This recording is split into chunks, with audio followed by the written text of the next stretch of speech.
ऐ सरजमीन हिंदुस्तान, तेरे उन जानिसारों, जांबाजों, शहीदों और मुहाफिजों को सलाम है, सलाम है, सलाम है। जय हिंद। मैं senior officer Neeraj Sharma, 2/35 battalion NCC Purnia.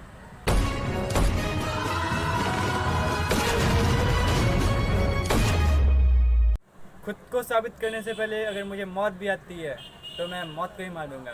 जी हाँ, मैं बात कर रहा हूँ कैप्टन मनोज पांडे का।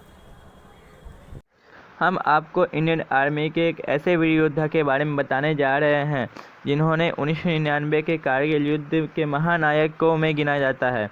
हम बात कर रहे हैं 1999 के कारगिल युद्ध के महानायक कैप्टन मनोज पांडे की। इन्होंने इस युद्ध के दौरान अकेले ही पाकिस्तानी घुसपैठियों के 4 बंकरों को ध्वस्त कर दिया। हम आज आपको इस वीर योद्धा के जीवन से जुड़ी कुछ ऐसी रोचक बातें बताने जा रहे हैं जो हर एक भारतीय को पता होनी चाहिए, और हमें पूरी उम्मीद है कि इस योद्धा के बारे में जानने के बाद आपको अपने आप पर गर्व महसूस होगा। आप ऐसे देश के वासी हैं जहां ऐसे वीर और बहादुर योद्धाओं ने जन्म लिया। So without wasting any time, let's begin. Captain Manoj Pandey का जन्म 25 जून 1975 को उत्तर प्रदेश के सीतापुर में हुई। कैप्टन मनोज पांडे का पिता का नाम श्री गोपी चंद्र पांडे और माता का नाम श्रीमती मोहिनी है। और मनोज पांडे अपने माता पिता के पहले संतान थे, जिनकी शुरुआती शिक्षा लखनऊ स्थित सैनिक स्कूल और फिर Rani Lakshmibai memorial senior secondary school में हुई। इसको बचपन से ही बॉडी बिल्डिंग और बॉक्सिंग जैसे खेलों में काफ़ी रुचि थी। इन्होंने सन 1990 में उत्तर प्रदेश के एनसीसी की जूनियर डिवीज़न विंग से बेस्ट कैडेट भी चुने गए थे। कैप्टन मनोज पांडे को देश प्रेम के प्रति प्रेरित करने में सबसे बड़ा योगदान उनकी मां का था। उन्होंने बचपन से ही वीरता और देश प्रेम की कहानियां सुनाया करती थी। कैप्टन मनोज पांडे बचपन से ही इंडियन आर्मी में शामिल होने का मन बना चुके थे, और इसीलिए उन्होंने इंटरमीडिएट की पढ़ाई कंप्लीट करने के बाद एनडीए एग्जामिनेशन में सफलता हासिल किया, और ट्रेनिंग पूरी होने के बाद 11वीं गोरखा राइफल्स की पहली बटालियन में लेफ्टिनेंट के तौर पर कमीशन हासिल किया।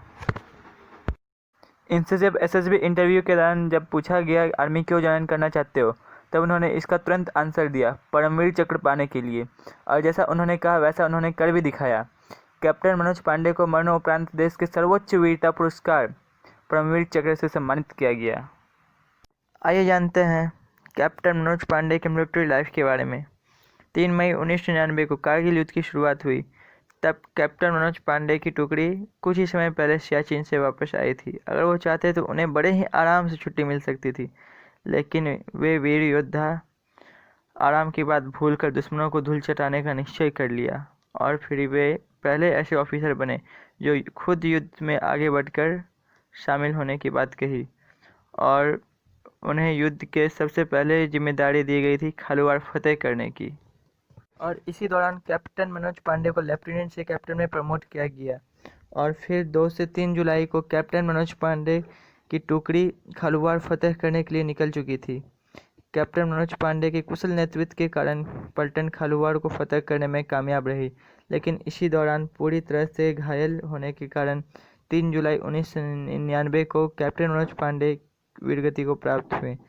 पर शहीद होने से पहले उन्होंने दुश्मनों के 4 बंकरों को तबाह कर दिए थे, और उनके आखिरी शब्द थे ना छोड़ू, जो कि एक नेपाली शब्द है। इसका मतलब होता है क्या किसी को मत छोड़ना। और खालूवाड़ सेक्टर में जाने से पहले उन्होंने अपने कमांडिंग ऑफिसर से कहा था, मेरे कर्तव्य के सामने अगर मौत भी आई तो कसम से मैं मौत को भी मार दूंगा।